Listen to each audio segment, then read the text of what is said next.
rights movement. When you went out from here into university and then you went to Montgomery, Alabama and started the bus boycotts there, what was the philosophy of the civil rights movement as you saw it then, more than 10 years ago? Well, I would say then the philosophy was that we must go all out to use legal and nonviolent methods to gain full citizenship rights for the Negro people of our country. What's up, friends? Fam? How's everybody doing? Now, as you heard, that was just a little clip from one of his various speeches. Most people know the I Have a Dream speech, but he had other speeches. He spoke at a lot of places, and this is actually an interview with a local media station in regards to one of the speeches he gave earlier on. Now, I don't know exactly how many speeches he spoke, but I know there's a lot of upheaval right now as to the 14th Amendment. And then and the crazy part is black people not in the discussion. They're talking about immigrants. Oh, well, if the child is born here, then he's an American citizen. Majority of these immigrants come here and they want nothing to do with black people, with the American Negroes, the same American Negroes who champion the 14th Amendment, who helped bring about the 14th Amendment. It was because of us that they can even be considered American citizens. But here's my thing with the judicial system. Being a judge is damn near a lifetime subscription. It's a lifetime gig. So there are judges alive now that they may be retired, but they were around before Kennedy got killed, before Martin Luther King got killed. So when you enter a job, you always get trained by the people that's actually work the job.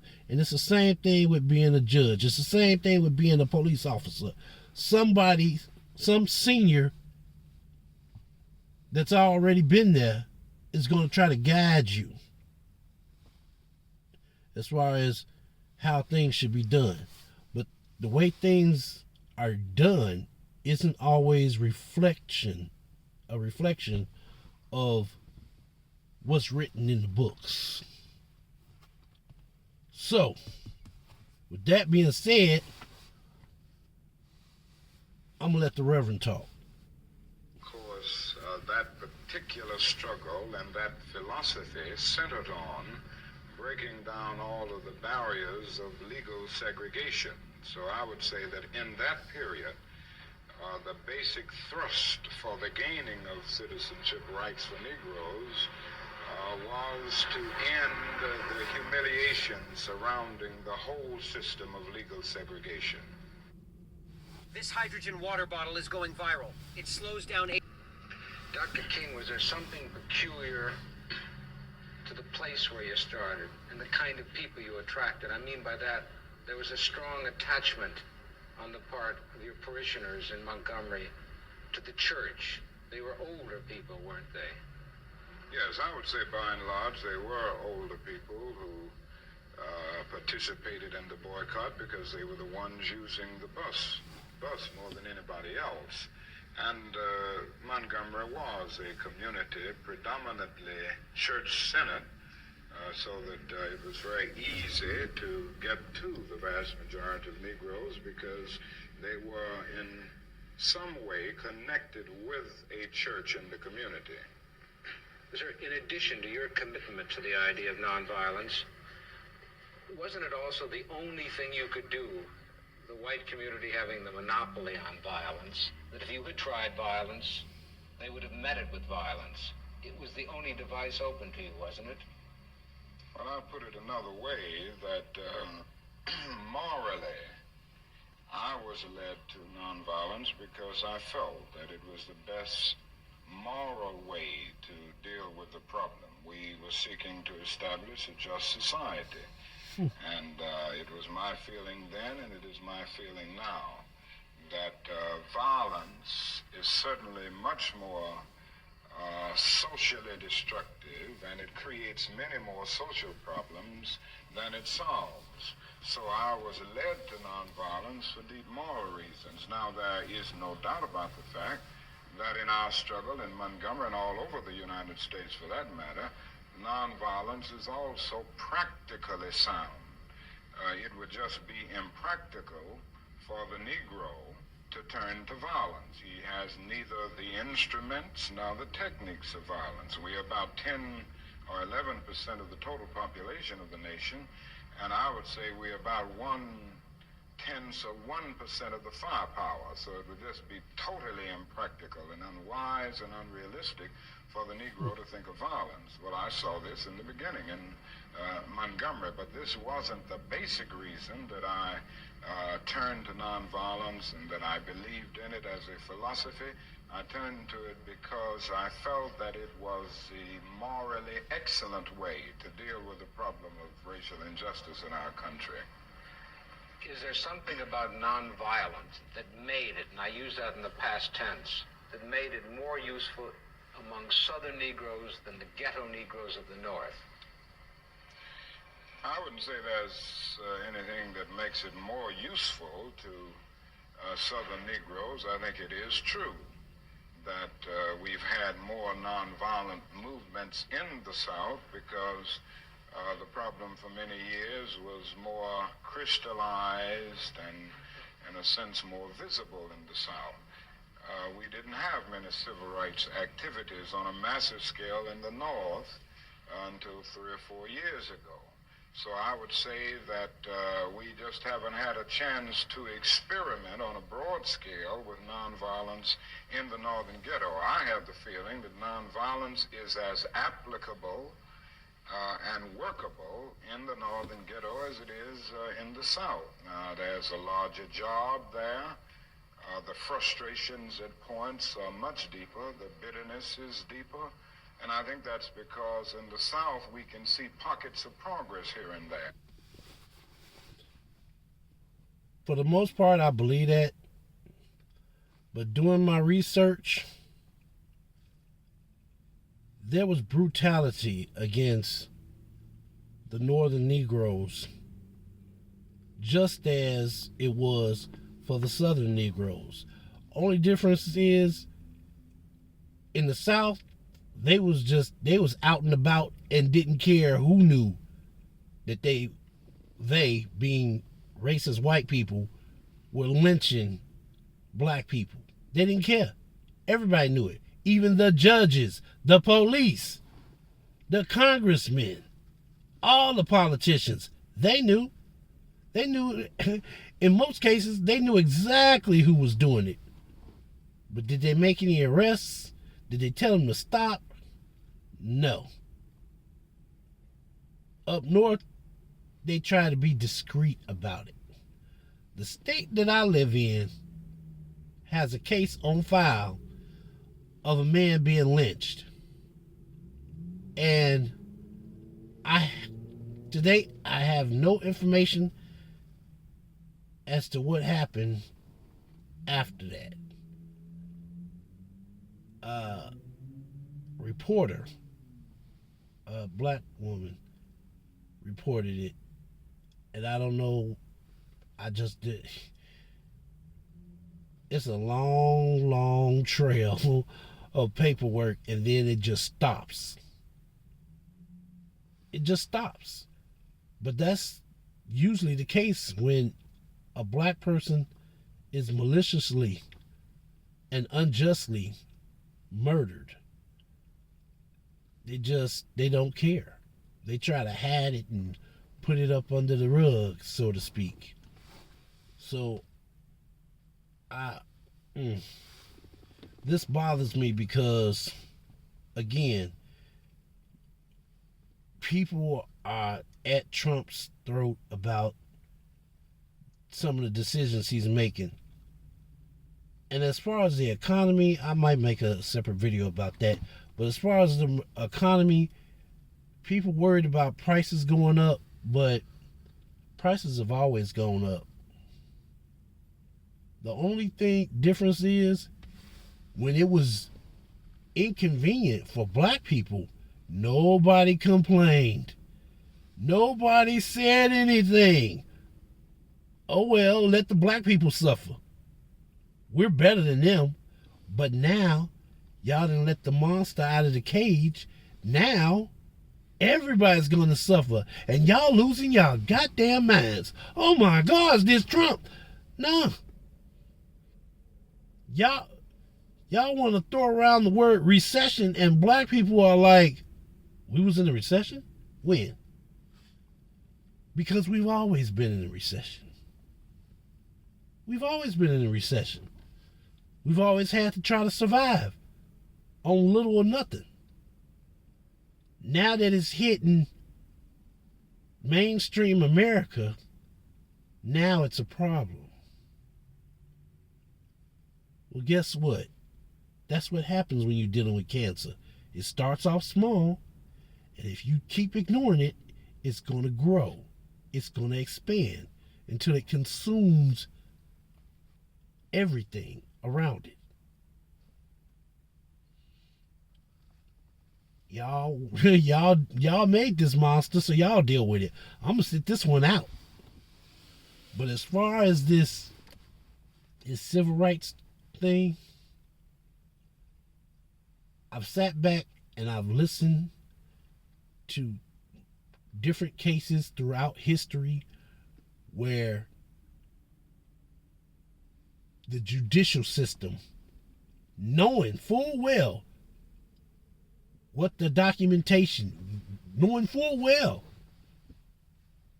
what the Constitution says, and they didn't apply it to the Negroes. They didn't apply it to us.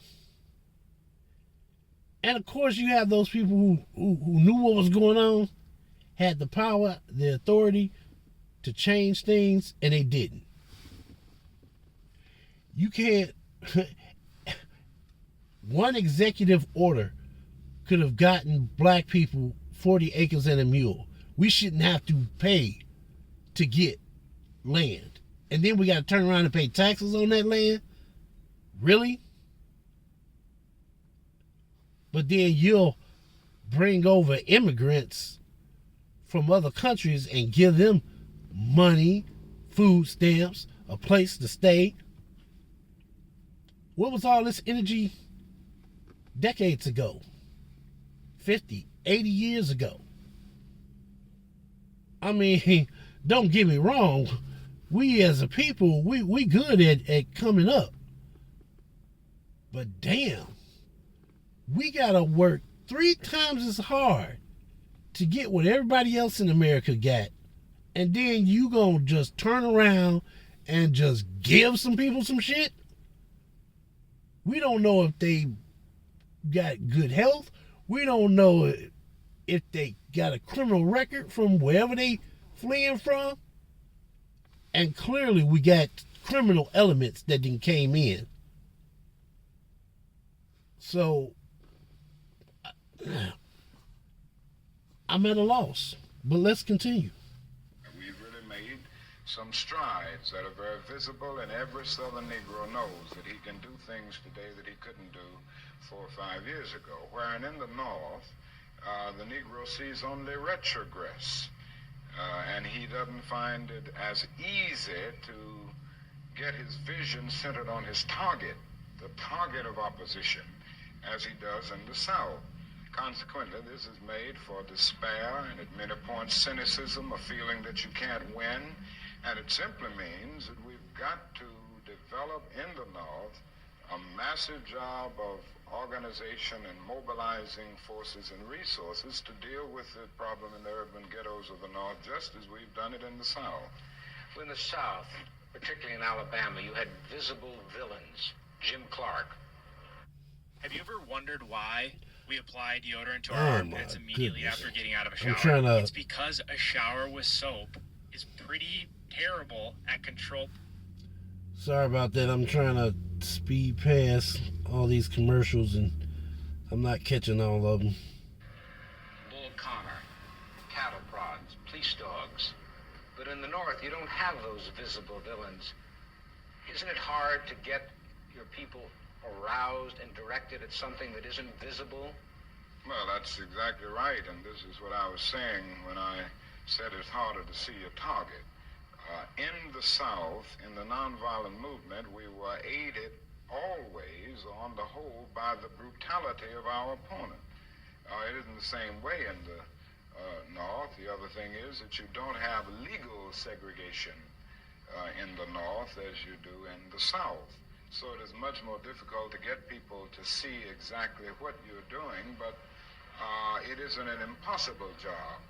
It's a hard, it's a tedious job at times to get people to be aroused from their apathetic slumbers, but I still feel that Negroes in the North can be motivated just as they were motivated in the South. And I think as time goes on, with the growing economic deprivation in the Negro community, it will even be easier because people will come to see that not only is something wrong in general, but something is wrong in particular in their own economic and housing situations.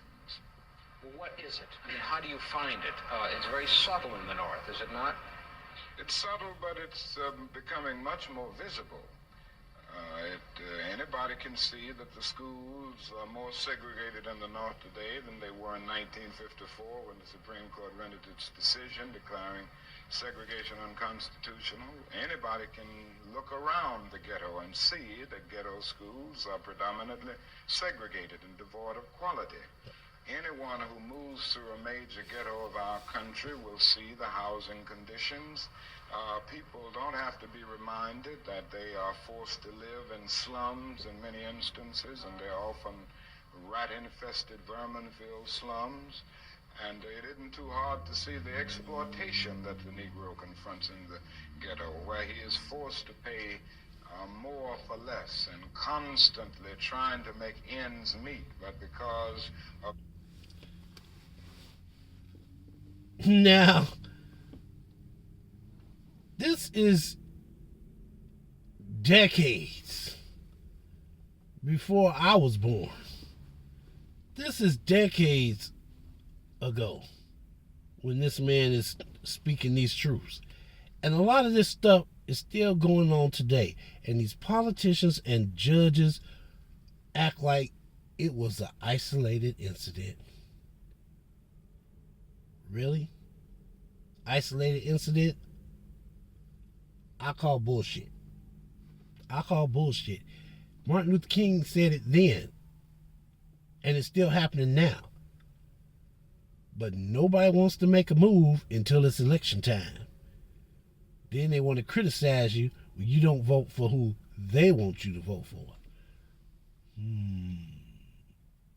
But yeah, I'm sure it's just an isolated incident. Okay. I think I found the segment of the interview that a lot of people don't know about. I've heard it maybe 2 or 3 times, and it just, man, I'm gonna let y'all hear it for yourself. I'm gonna back up a little bit. Here we go. Listen, I think they're in a very small minority. I think the vast majority of white Americans will go but so far. It's a kind of installment plan for equality. And they're always looking for an excuse to go but so far. Why are they looking for the excuse? What is it about the Negro? I mean, every other group that came as an immigrant somehow, not easily, but somehow got around it. Is it just the fact that Negroes are black? That's a part. Yes. Is it? Is it because Negroes are black that we don't get the same treatment as other Negroes? Kamala Harris. How the hell is Congress going to allow the American taxpayers to put up some immigrants in a home, give them money for food and clothing, but your asses won't even do that for the American veterans that's sprinkled all over the United States, homeless? I would love it if they would treat black people like that. But if nothing else, the veterans? Really? You just going, clearly you had the money. Clearly you had the money. But you didn't want to get off your asses and do nothing. Oh, well, there's nothing we can do about the homeless problem. You got to take that up to with your state representative. But then when it came time for these immigrants, you told the states, look, this is what we're going to do. This is the play we're going to make, whether you like it or not. So that tells me that the federal government could have been made a move, and there ain't nothing the states could have done about it. They can fight all they want, but it was still going to get done. And now you want to be mad at Trump. Okay. All right. Whatever. But this is not a new problem. This is an old problem that they didn't shuffle some stuff around, make it seem like it's a new problem. But as Dr. Reverend Martin Luther King is just telling you, this was happening back then. This was an issue back then. But hey, don't take my word for it. Part of it, and that grows out of something else. You can't thingify anything without depersonalizing that something. If you use something as a means to an end, at that moment you make it a thing and you depersonalize it. The fact is that the Negro was a slave in this country for 244 years. That was a willful thing that was done. The Negro was brought here in chains, treated in very inhuman fashion, and this led to the thingification of the Negro. So he was not looked upon as a person. He was not looked upon as a human being with the same status and worth as other human beings. And the other thing is that human beings cannot continue to do wrong without eventually rationalizing that wrong. So slavery was justified morally, biologically, theoretically, scientifically, everything else. And it seems to me that white America must see that no other ethnic group has been a slave on American soil. That is one thing that other immigrant groups haven't had to face. The other thing is that the color became a stigma. American society made the Negro's color a stigma, and that can never be overlooked. So I think these things are absolutely necessary. The other thing is that America freed the slaves in 1863 through the Emancipation Proclamation of Abraham Lincoln, but gave the slaves no land, nothing in reality, and as a matter of fact, to get started on. At the same time, America was giving away millions of acres of land in the West and the Midwest, which meant... What? Excuse me, sir. You didn't just say that they dusted off the old playbook and did the same damn thing that they did previously.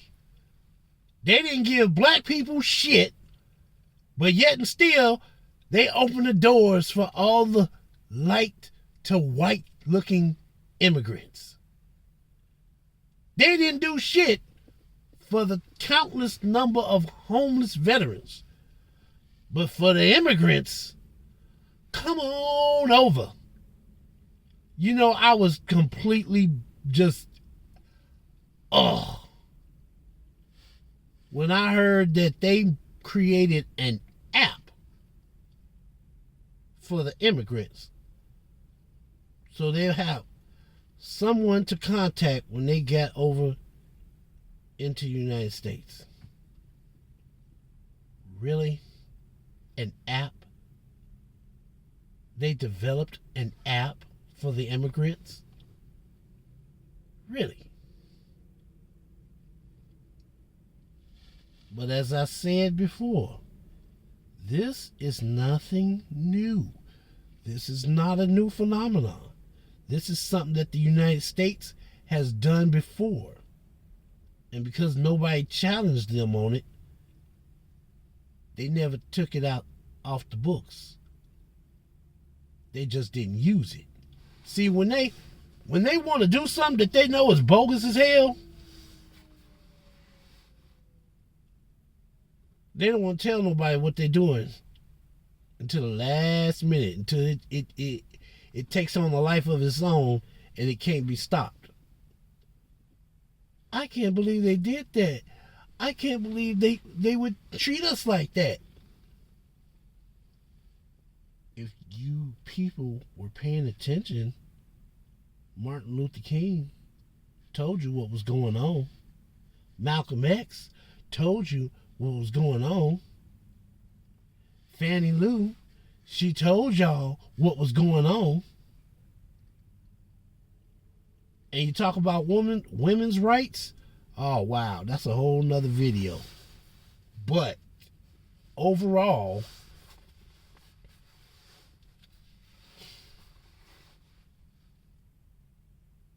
this is the same it's the same thing they've been doing at their disposal when they want to shake things up a little bit. It's the same damn ignorant ass shit they've been doing. Oh, Martin Luther King was nonviolent. Martin Luther King, oh, he's such a great person. You didn't like him until he was dead. But what do I know? That there was a willingness to give the white peasants from Europe an economic base. And yet it refused to give its black peasants from Africa, who came here involuntarily in chains and had worked free for 244 years, any kind of economic base. And so emancipation for the Negro was really freedom to hunger. It was freedom to the winds and rains of heaven. It was freedom without food to eat or land to cultivate, and therefore it was freedom and famine at the same time.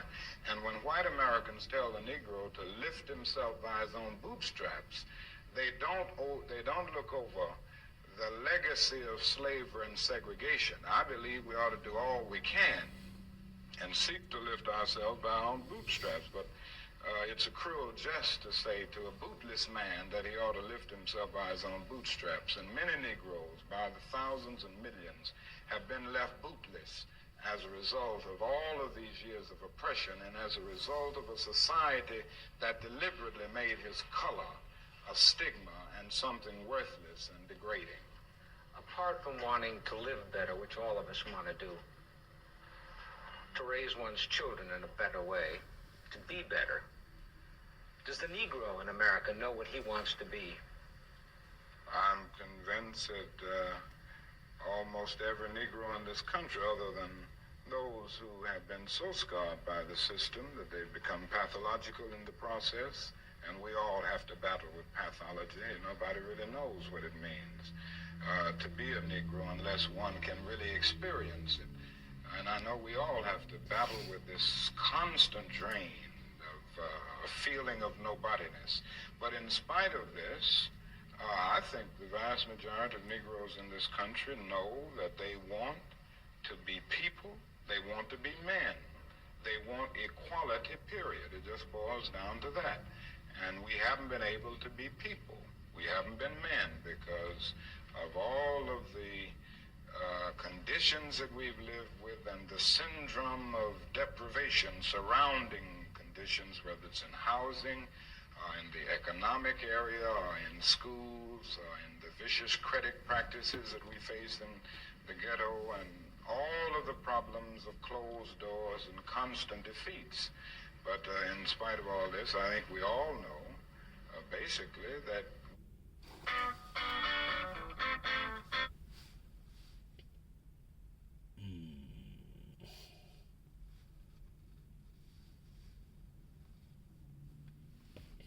come on.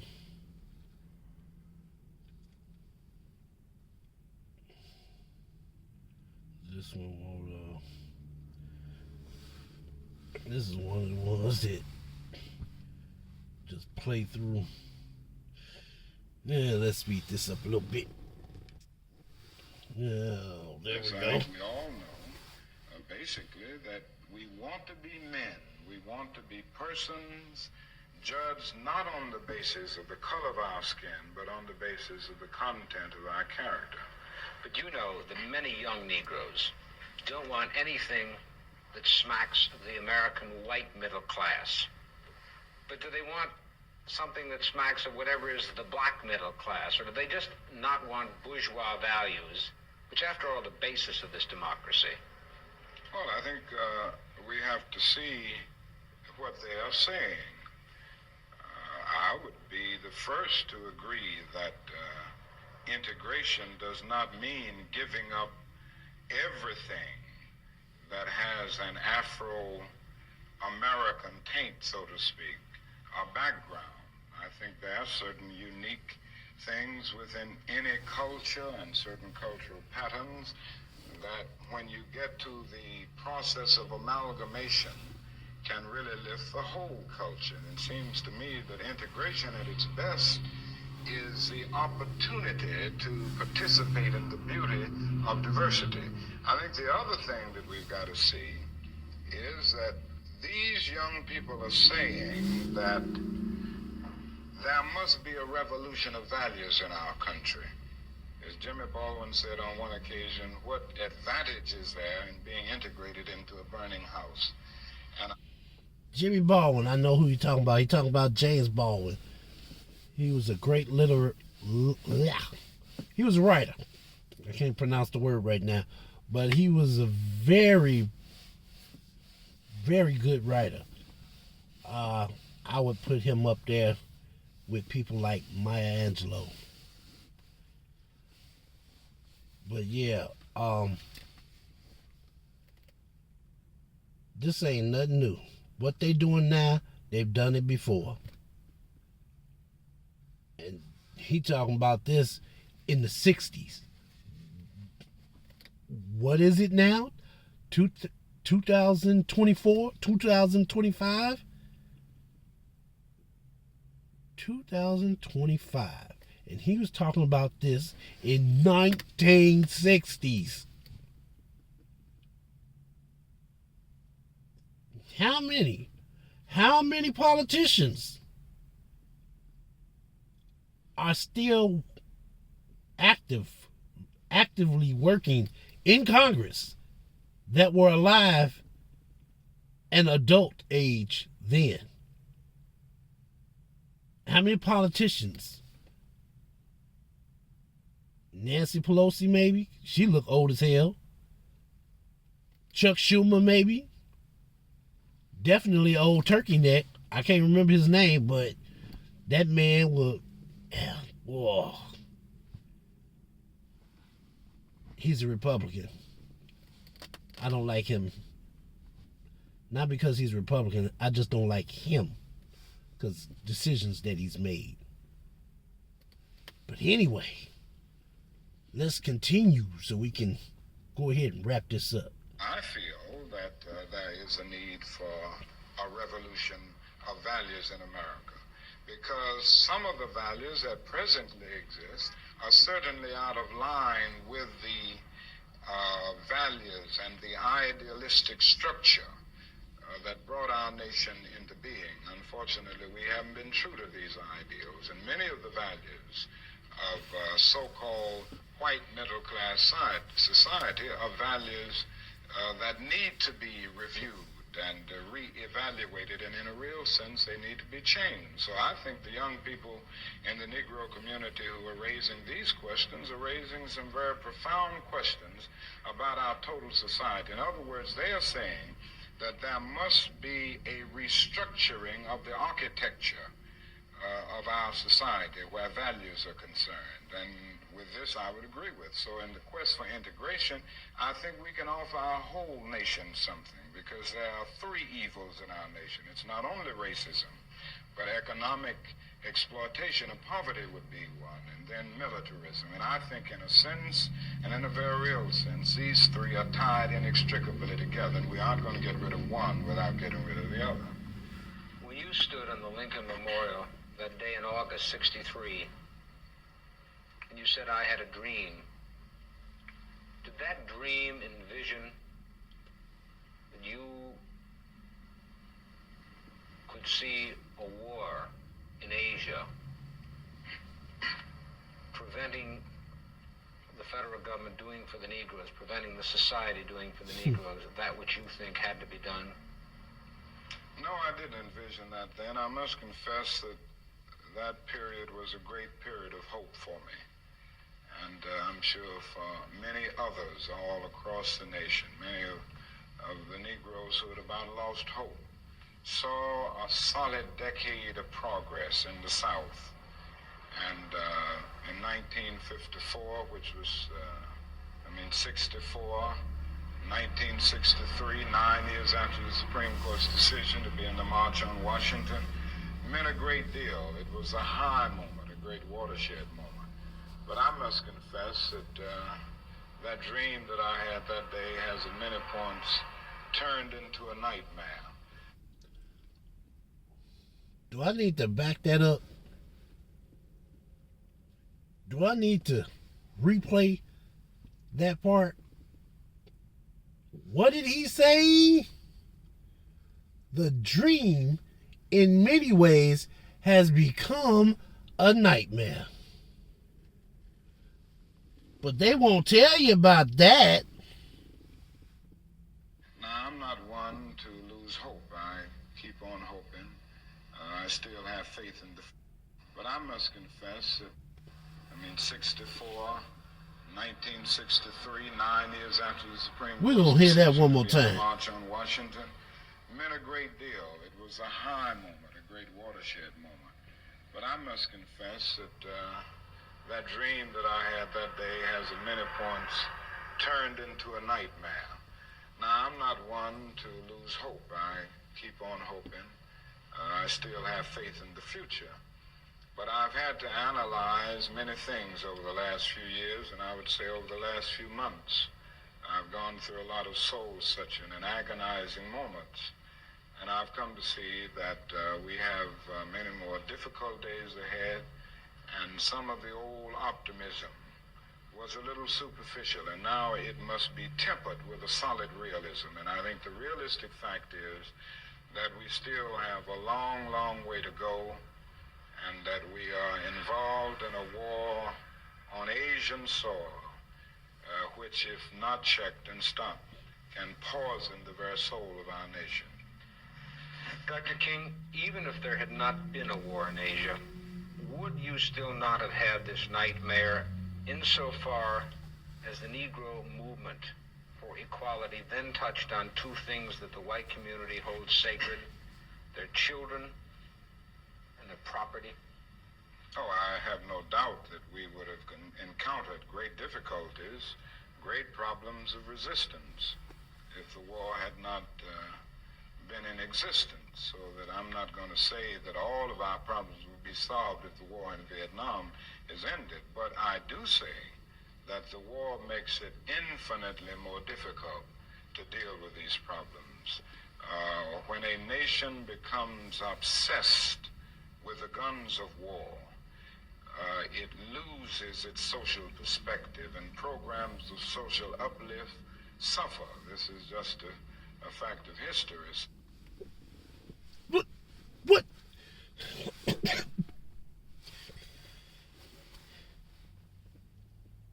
Back then, it was Vietnam. What wars do we have today that we really shouldn't be in? Russia is at war with their neighbor. Israel is at war with their neighbor. You can't come up with enough money to take care of your poor citizens, to take care of your veterans. But you can fight 2 wars at the same time, and you scraped up some more money to bring in new immigrants.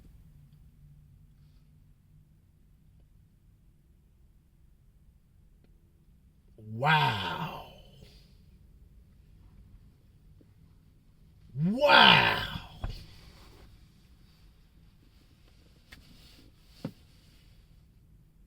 This interview happened, where was this? I believe this interview was 1968. I'm not sure, but it was definitely 1960s.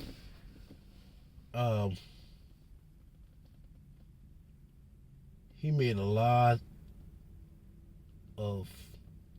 He laid out some facts. I'm going to put it like that. He laid out some facts. The same damn thing they did then is the same play they doing now. It's not just Trump.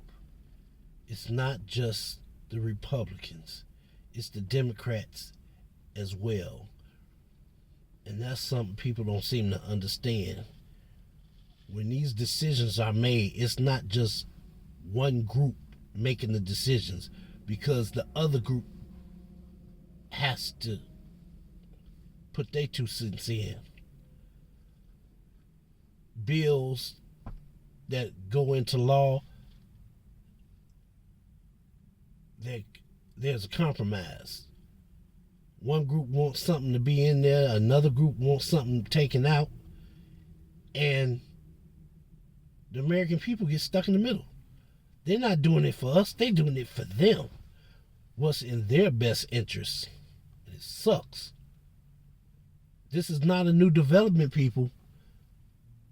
The same crap that they pulled back in the 60s. And if Martin Luther King was talking about it in the 60s, that means it was a problem back in the 30s, 40s, and 50s. It never left. It never left. They never stopped doing it. They might have slowed down, but the first chance they got, they went to war. They started letting the immigrants in. You ain't got to believe me. Research. Martin Luther King was talking about it in the 60s.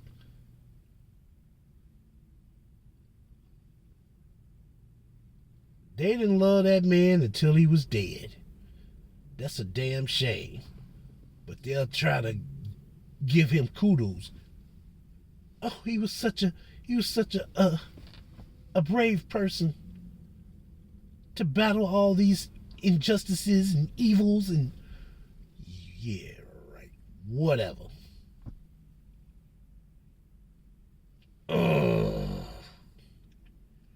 Anyway,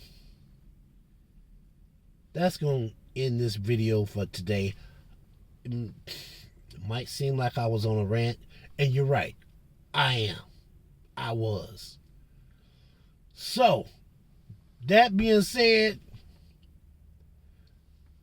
to all the people within the sound of my voice, life, liberty, and the pursuit of happiness. I'll talk to you later.